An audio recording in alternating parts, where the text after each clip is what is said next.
I would like to make some clarifications before we go into today's chapter. This is based on discussions with a few of you. Uh, we have been considering wisdom, riches, tasks, success.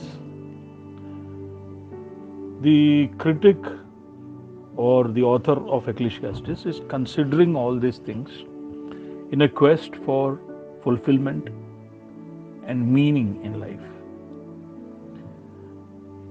So, whenever we conclude any of these topics as vanity, it doesn't mean that these things should not be there in our lives. It only means that these things should not be the central focus of our lives. We should not start looking at these things for fulfillment. Wisdom cannot be the reason for fulfillment. Riches cannot be, tasks cannot be, success cannot be. And the meaning of life also cannot be drawn from these things. If we are looking for fulfillment and meaning in these things, then that is going to be a vain exercise. You will end up totally unsatisfied, and these things will fail you. And what else is there in life? These are the big things that we look out for in life. Riches, half the world runs after riches. Hard work, success, wisdom, these are the quests in which the world is involved in. The world doesn't see anything more to life than these things. And that's why making these things as the central focus of their lives can become our tendencies also. But it is vanity. At the end of the day, when the world chases these things, where do they end up? After living 40, 50, 60 years of their life, when they look back at their lives with these things in their hands, how do they feel? So that is the perspective from which he is putting it. So it looks very good on this side of the 20s, but when you cross the 60s and reach the other side of 60s and you look back at life, you realize that all these things actually didn't give you anything. So that is the perspective. It is not a sin to be rich. It is not a sin to be successful. I'm not saying that you should not work hard, you should not be excellent, you should not be ambitious, you should not try to be successful, you should not try to be wealthy. No, that is not what I'm saying. I'm only saying that we should not think that these things will give us a name, give us satisfaction. That's all. So that is the bottom line. Even in the remaining chapters, when we look at something, I want you to think from that perspective only. I am not saying to let go of these things. I'm only saying that only God can bring fulfillment. You do all these things, but never sideline God. Let's go into chapter 5. Good evening to everybody who is here. Chapter 5 begins on a very different note. We will kind of see the critic suddenly go very silent, and it seems as if the author starts speaking up. Since all the things considered so far only accounted for vanity, and the conclusion was that only things that were really added up to something in our lives, the only things that added up to something were to eat, drink, and enjoy the good of all our labors, which again was a gift of God. Now, since all these things are a gift of God, the author takes over from the critic and takes some time to talk to us about God. So he's going to consider God in the beginning. I'm not putting it as the fifth topic of our consideration. I'm just saying that he's considering God in between, because the critic is not speaking now. It's the author who is speaking. It's both Solomon only. Now the author lists down a few do's and don'ts with regards to our approach to God. And verse number 6 gives us an idea why the author would have taken us on this route suddenly. What does verse number 6 say? Wherefore shall God be angry at thy voice and destroy the work of thy hands? Since the only way we can bring fulfillment and meaning in this life comes from God, it comes as a gift from God, the author wants to tell us how it is that we can be in the good books of God, how we can have a good relationship with God.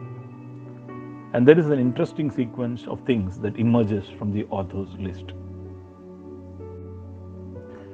So let's look at verses 1 through 7. And there are 4 major topics that emerge while the author talks to us about God. Let me read the principal verses. Walk prudently when you go to the house of God. Draw near to hear rather than to give the sacrifice of fools. Do not be rash with your mouth, for a dream comes through much activity. When you make a vow to God, do not delay to pay it. So these are the main 3-4 verses that stand out and that bring out 4 different aspects of our relationship with God. He starts by saying, number 1, apply your mind well. Be thoughtful when you go into the house of God. That's the first one. Walk prudently when you go to the house of God. When you go into the house of God, be thoughtful. Do not walk in just like that. Let not your approach to the Most High be a mindless activity. He will see through us and we will stand exposed. The author says, consider yourself and think about where you are going. Think whether you are ready and presentable before the King of Kings. Let it be a deliberate, thoughtful act before you present yourself before the Almighty. How many times do we enter into His presence in a frame of mind where our mind is engaged elsewhere or with someone else? How many times do we go to church like a routine or a weekly habit? How many times do we do it just because we are thinking about the music we will hear there, or the people we will see there, or the friends we will meet there, and we are not putting our minds to the one by whose name that house is called? He sees it. The author says, put your mind completely into it when you are thinking of going into the house of God. In case there are things in your life that do not make you worthy enough to come into the house of God, this thoughtful activity will provoke you to either stay away or repent and set yourself right. So the author is saying that if there are reasons you see in yourself that you should stay away, then stay away. Don't come into the house of God. That is what he is indirectly saying. So you consider yourself thoughtfully and prudently. You are going into the presence of the jealous and all-consuming God. So go with fear, go with reverence. And if you find that you have reasons to go away, you go away. But if we go away, then that is not the right approach, because fulfillment and meaning in life comes from God. See, that's the whole reason why we are being presented about God. It's not that we go away, it's that we will come back. So he is saying, change yourself and come. Put your mind fully into this activity. Now I want to draw your attention to one fact there, where he says that you go into the house of God. When you read the Hebrew, in the place of God there, Solomon or the author is using the word Elohim and not the word Yahweh, which is very uncharacteristic of Solomon, because Solomon was the one who built the temple of God and he dedicated it, and we know how the dedication of the temple was. God's presence filled the temple, and he always referred to the temple of God as the temple of Yahweh. So we can only guess why he chooses to say Elohim. Was it because he himself sensed a distance in his relationship with God? Because we know about Solomon, how he did get in this quest for fulfillment and meaning in other things, there seems to have been a distance between him and God. But again, this is all guesswork. And one more thing I want to bring to your focus is, he says, while you are on the way, the words uses when you go, not when you are in the house of God. So it is something that has to begin even before you are in the house of God. God is not interested in people who come to him without putting their mind into what they are doing. You cannot just, wake up from the bed, wash your face and come into the house of God. It's a very serious thing. Worship is an activity that happens much before we even come into the presence of God. We saw the first point, apply your mind well.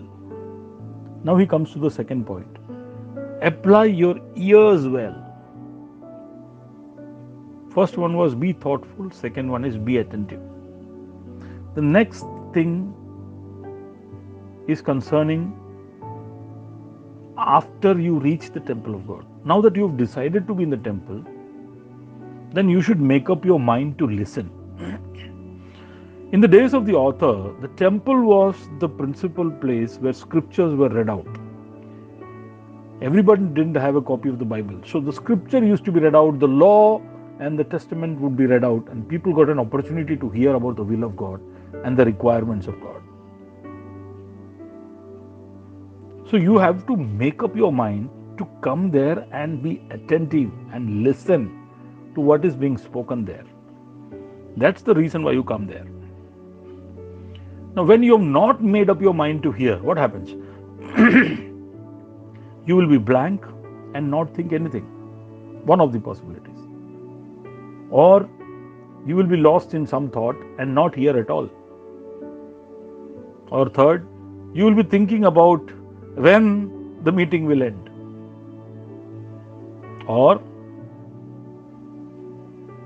because you have walked in prudently, knowing well why you have come there, you will put your mind to what you are hearing, and you will be attentive not just to hear, but also to reflect on what you hear. And that is how we should be in the house of God.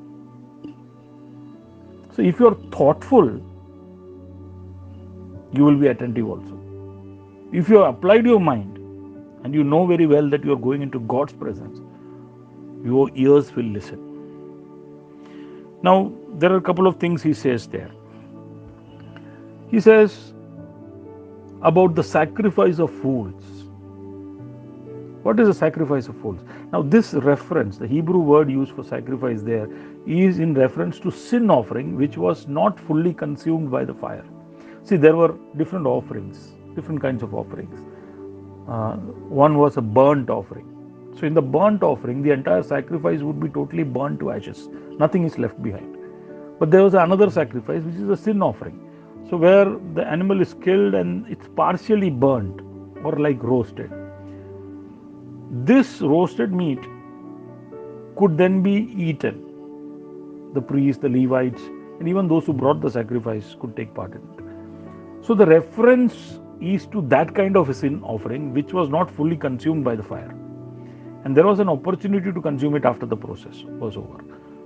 So this fool who has brought the sacrifice without being attentive is perhaps bothered about the meat he could eat later on, rather than listening attentively to what is spoken in the temple. The author says that such a choice is evil. I mean, thinking about how that sacrifice will be, how tasty it will be, that's why it's called a sacrifice of fools. He is not bothered about the sacrifice and what it does to the God to whom it is sacrificed. He is thinking about the sacrifice, how when the meeting is over or the program is over or the ritual is complete, he will consume it. Now the word sacrifice there also reminds us of one thing, because it is right now used in reference to hearing. So it is saying that be attentive, listen or hear rather than sacrifice. So it reminds us of the Old Testament saying which says that obedience is better than sacrifice. Hearing is better than sacrifice. So hearing is referring to obedience. Obedience is better than sacrifice. So the author is also drawing our attention to the fact that once you are in the house of God, Be with a mindset to apply, obey whatever will emerge as necessary. So, okay, let me reiterate. We are considering God because the good things we enjoy in life are a gift of God. So that means we have to have a nice rapport and relationship with God. And how do we make sure that our relationship with God is good? So that's what the author is suggesting. Number one, apply your mind well. Number two, apply your ears well. Number three, apply your tongue well. Avoid loose talk. So be thoughtful, be attentive, and avoid loose talk. Then the author says that speak less. When you are in the temple, speak less. Sometimes our tongues may not be engaged, but there might be a barrage of thoughts in our mind, speaking at all times. So, avoiding loose talk or speaking less refers also to the voices in our head. The author refers to some people who can be called as motor mouths. So, they just keep on blabbering. Who are the motor mouths and what do they say? They will simply say things that they do not intend or mean. So when you are in the house of God, don't do that. Don't say things which you don't intend. Don't say things which you don't mean. Don't say just for the sake of saying it. Number two, some just start saying, assuming that the reason and the logic will attach itself while they keep talking. So they just start something and they think that, when we keep talking, some reason will come to it. But it doesn't. So they will say things which are not well thought and do not have any good sense in it. People will listen trying to find out where is the head, where is the tail. So they say a lot of things and no one gets anything. The third is when some take time to advise God about how to run their lives. They are not so much willing to listen to what the Word of God advises them, but more interested about what advices could help God dispense God's duties well. But there are a few others who take time. They may not speak it in their mouth, but the voices in their head are constantly blabbering. They are yapping. They are taking time to complain and murmur about what's not right in their lives. This is also loose talk. Murmuring about what is not right in your life or complaining about how badly God is dealing with the situation in your life. It is like raising a voice against the goodness and the ability of God to run your life. The author says, be careful. Be careful. What are the options before us?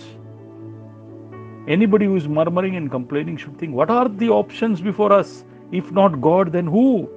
If not Yahweh, then who? Secondly, the author says that you should remember that you are talking to God who is in heaven while you are here on the earth. You should never forget that He is a God who is big and powerful and sees you through and through. You should never forget you are a puny man raising your head up towards the Most High and questioning Him. Never forget it. So, put a leash on your tongue. Apply your tongues well. There is one more interesting observation there, which he says, he says that in verse number 3, for a dream comes through much activity and a fool's voice is known by his many words. If you remain too busy during the day, you should expect nightmares at night. That is what he is saying. If you are having nightmares, it's because you have been too busy. You are having dreams that you don't like, it's because you are too busy in activity through the day. When you are too busy, you have dreams in the night, nightmares. Similarly, just like a lot of activity during the day results in dreams in the night, A lot of words spoken by someone only reveals that that person is like a dream. See, what are dreams? Dreams amount to nothing. They are nothing. You know, they have no substance unless it's coming from God. Dreams as such are nothing. So is the fool. Fools are like a dream, is what he's saying. A fool's words amount to nothing because he keeps on talking and talking. So he should speak less. So we are considering God. First point, apply your mind well, be thoughtful. Second point, apply your ears well, be attentive.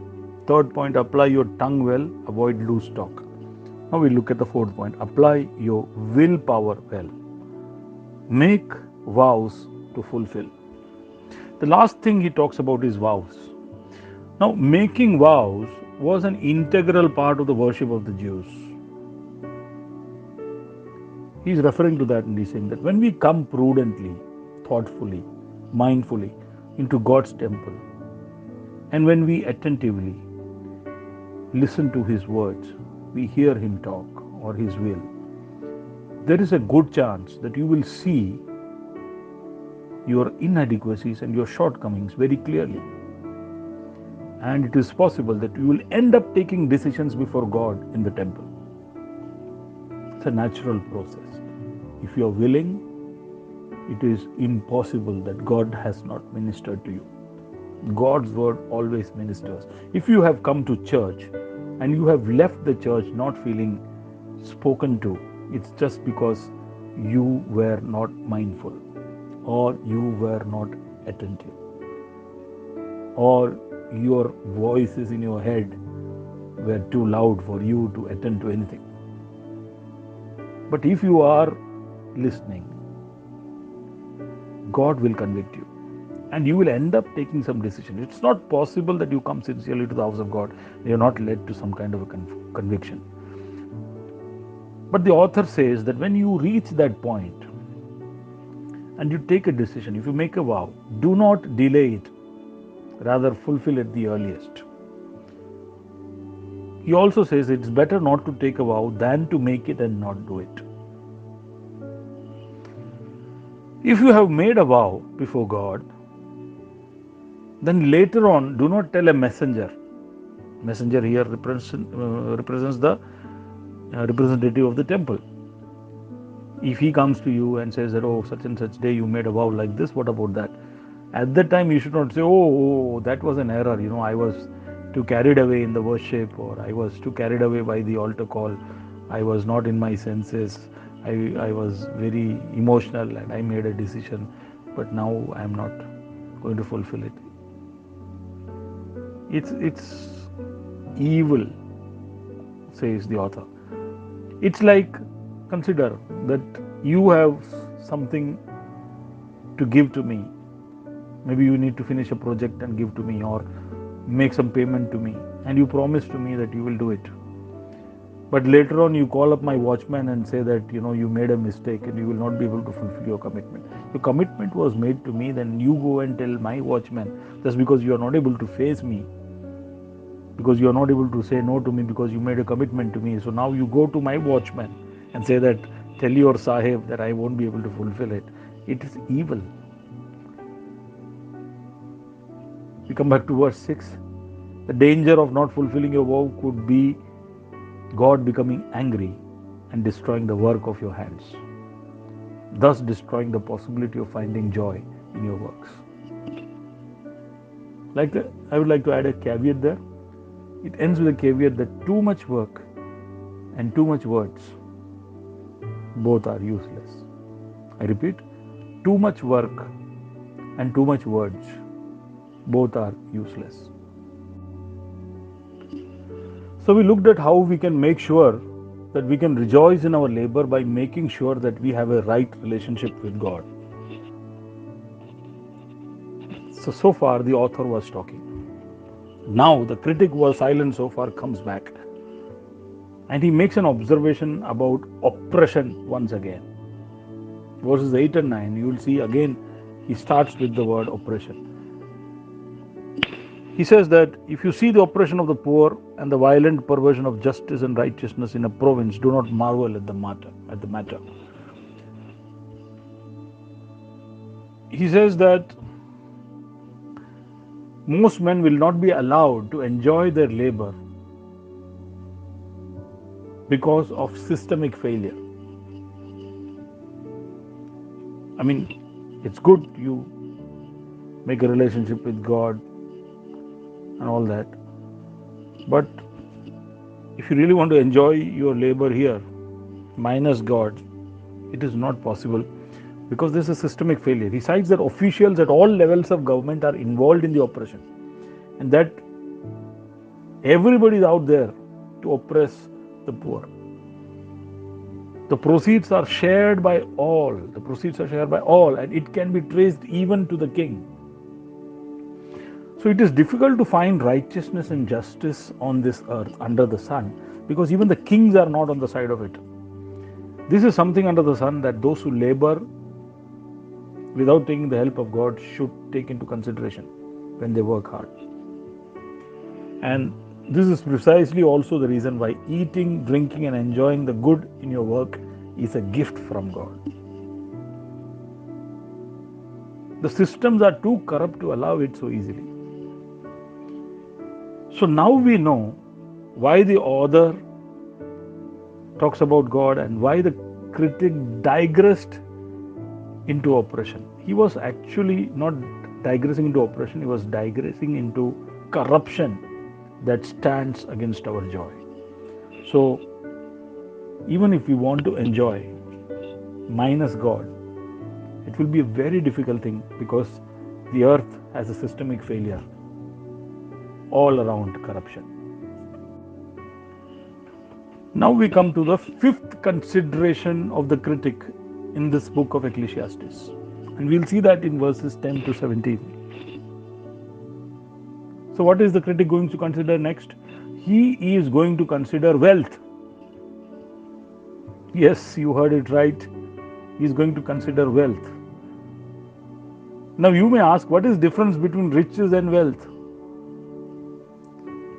Well, actually not much. However, let me tell you the subtle difference. When you are rich and you have a lot of money or wealth, it can be deployed in two different ways. Number one, they can be put to work, and therefore they can be invested into projects and possessions. So that money is at work. Last time when we were talking about riches, we were talking about that kind of money. Riches that are put to work. While there we were considering about what the riches can get for us and what the riches can allow us to do. But there is another way in which riches can be deployed, and that is they can be allowed to accumulate.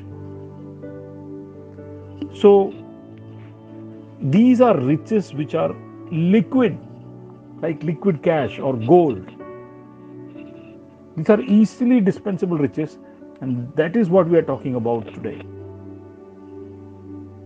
Today we are talking about riches or wealth itself. Last time we were talking about what riches can get for us or allow us to do. Today we are going to talk about riches or wealth itself. Now there are a few things that the critic highlights about riches of this nature, accumulated riches or wealth. And there are 4 or 5 negative aspects of which come out when we read from verses 10 onwards to 17. The first thing he says is that the increase of riches or wealth is not satisfying. Now let me explain that. There is a crazy desire that a lot of people have to just see their riches increase and be stacked up and piled up in front of their eyes. Think about the old movies, or think about an income tax raid. Think about where really filthy rich people are shown in movies or in pictures. There is always a lot of cash and gold and coins stacked crazy rich are shown with liquid cash in their possession. So we are talking about those guys. They have a love for silver. They have a love for abundance. They want a lot of cash in their hands. They want to see that their safes and lockers are full of cash. Their cupboards always need to have a lot of cash. That is what satisfies them.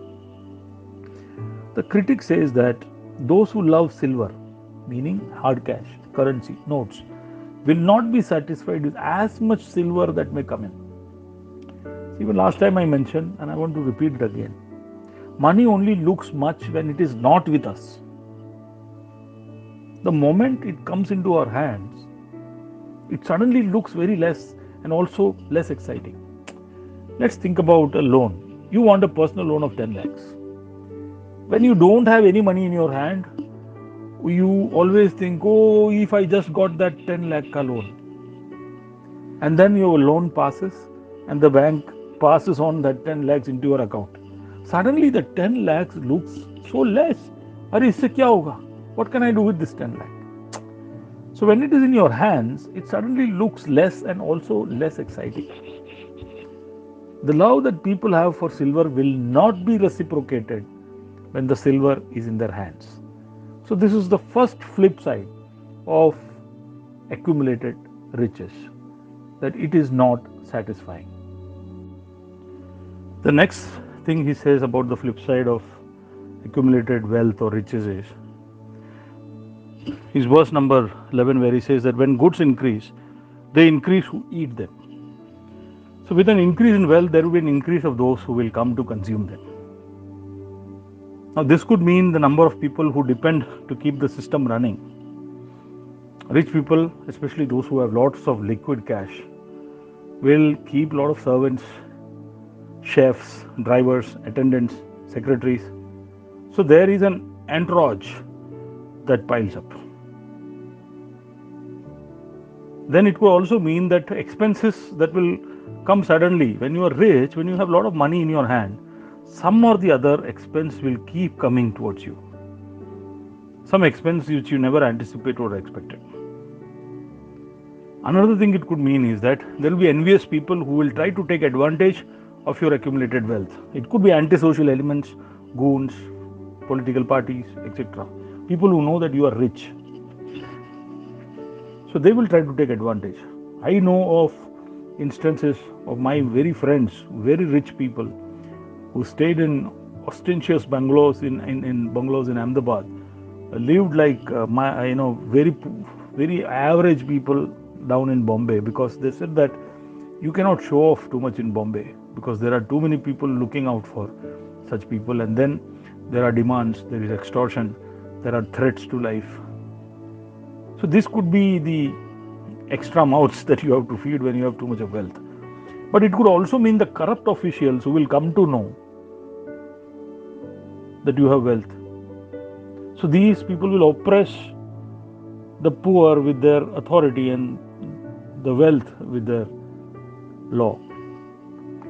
Understand this, that the laws are very steeply stacked against those who accumulate wealth. Government doesn't like people accumulating wealth at one place. They always want to see money in rotation. So there is a clash of interest between wealthy people and the government. And who is in between the wealthy people and the government? Officials. And they are corrupt officials. They take a kickback for favors granted. So when you have too much of wealth, there will always be too much of mouth to feed. And it is true, think about it. Then he says that if you have accumulated wealth, that wealth tends to take away your sleep. It says that verse number 12, the sleep of a laboring man is sweet, whether he eats little or much, but the abundance of the rich will not permit him to sleep. A laboring man sleeps well, but a wealthy man with his accumulated riches is not able to sleep well. He is constantly worried whether something is going to happen to his riches, if a robber will steal it, or if someone will put his hands to it. He may have guards around the house, he may have burglar alarm systems as a defense, yet he himself will also remain awake and take up the responsibility of guarding his wealth. And what happens? He loses his health in the process. The fourth thing he says, critic puts up as a flip side of having too much of wealth, is the wealth of the rich tends to perish through misfortune. There is a severe evil, he says, which I see under the sun. Riches kept for their owner to his hurt. Those riches perish through misfortune, and when he begets a son, there is nothing in his hand. The critic says that accumulated wealth attracts misfortune. They attract ill. It could be a robbery. It could be a sudden loss in the business or trade, or a sudden loss in investment. It could be a calamity. It need not directly be lost, but an incident is there in that rich person's life which sucks away all the cash.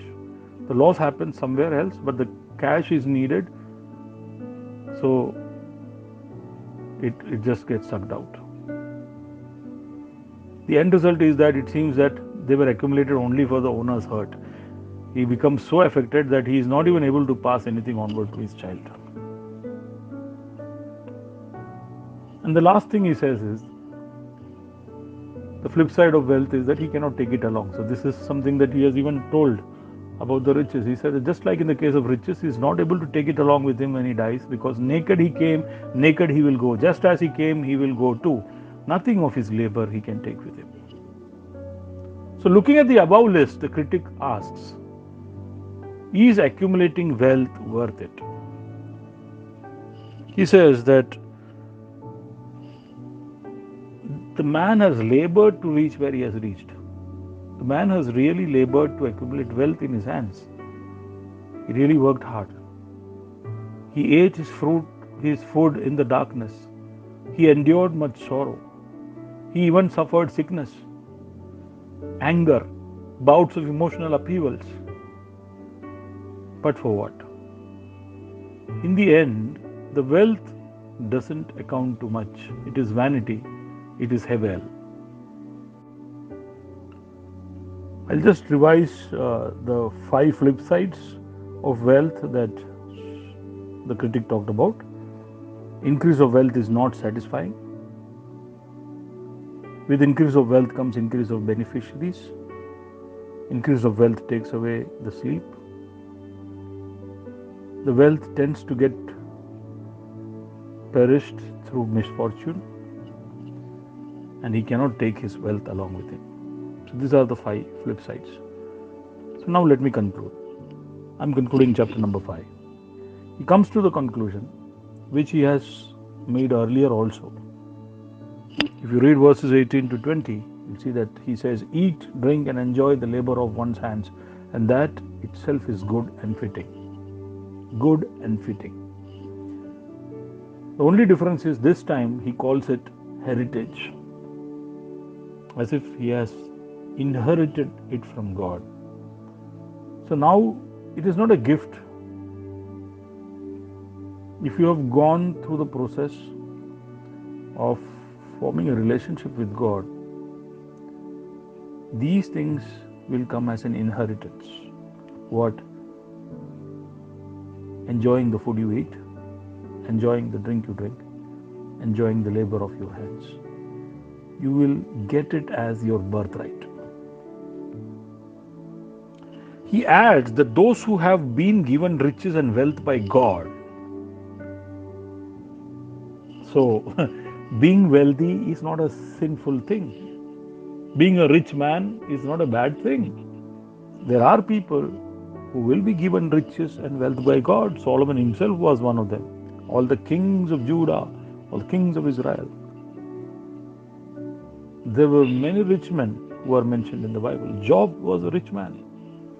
So riches and wealth are given by God. But such a person knows that he has power over these things. Let me read that verse once again. As for every man to whom God has given riches and wealth and given him power, the word power is mentioned there just to make us realize that man should not serve these things. Man should not come under the servitude, slavery, or the power of any of these things that have been considered so far. Be it wisdom, be it tasks, be it riches, be it success, or be it wealth. A man should remember that he has power over these things. He is not a slave to them. And when he knows that he has power over them and these things serve him. It's a very important realization. I explain about money, and at that time I say that when you take the money out of your pocket and give it to a shopkeeper, the money serves you because it does some work for you and you get a thing in return. So money going out of your pocket is serving you. So the converse is true. When the money goes into your pocket, you are serving it.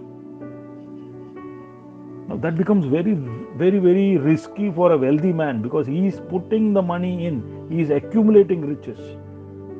And that kind of a person is very prone to become a servant of the wealth that he accumulates. But under the sun, it is possible that God gives riches, and that kind of a person understands that he doesn't serve the wealth serves him. And God gives him power over these things, and he gives him the opportunity to enjoy by eating, comfortably enjoying, use it for himself. So it says, God has given riches and wealth and given him power to eat of it. That means he will enjoy his wealth. He will use it for himself, his children, his wife. He will use it for his pleasure. But he should always realize that the wealth serves him. And God has given that power to do that. Number 2, he says that has given him power to receive his heritage. So wealth as a heritage and power over it, which means that God will allow him to use his wealth freely. He can use his wealth, dispense it, invest it, give it to anybody, do whatever with it, as long as he remembers that God has given it, number 1. Number 2, he is not a slave to it. These things are a slave to him. And number 3, he says that God has given riches and wealth and given him power to rejoice in his labor, which means to make cheerful use of whatever he has been laboring for. The end result of his labor, God allows him to enjoy it. All these are a gift of God. He will enjoy it. He will not dwell unduly on the days of his life because God keeps him busy with the joy of his heart. God will allow you to enjoy.